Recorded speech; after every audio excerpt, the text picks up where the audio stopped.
The late 50s were a transitional period for Federico Fellini, who cut his teeth on post-war Italian neorealist pictures like Rome, Open City, etc., but who would later morph his own aesthetic to be more fantastical, poetic, and atmospheric.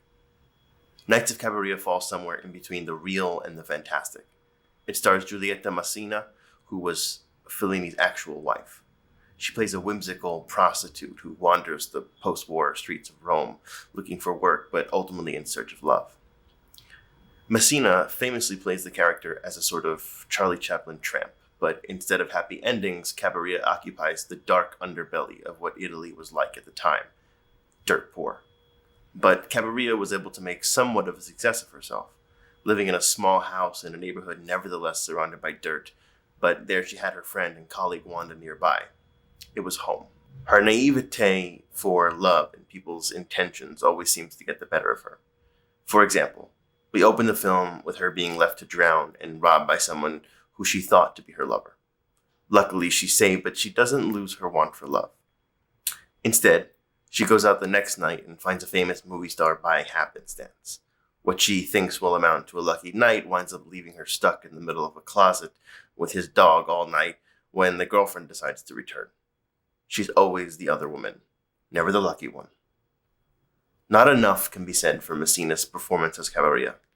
The character actually comes from an earlier Fellini film where Masina played a bit part. The character was so beloved, Fellini expanded her into her own movie. Her sense of helplessness is what draws us to her. We admire and pity her lust for love, her comical look and her drawn-on eyebrows, a skirt that accentuates her bosom, a fur vest, and a kind of bucket hat which has her ponytail sticking out. Cabiria is at the same time fully aware that she needs to leave her life as a prostitute, lest she end up like the dirt-poor homeless woman she used to know, who ends up living in a ditch, who was once beautiful.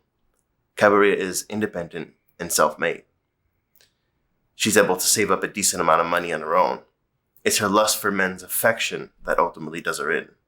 Even her faith in religion wanes, where at first she takes a pilgrimage in hopes that the Virgin Mary might bless her with a better life. She quickly realizes the futility in such a practice. Fellini is very critical of religion here. Of all the Fellini films, I think the story here moves most effortlessly. There are elements of what would later become more drawn-out ideas, recycled in such films as La Dolce Vita. But with a runtime of almost 2 hours, Fellini is concise with Cabiria, and I find it to be the easiest watch of all of his films that I've seen. He's really developing his style, in terms of camera movement, staging, style, and aesthetic. The framing perhaps is not as mature as, say, 8.5, but it's headed in that direction. Take the famous portrait of Cabiria standing in the rain.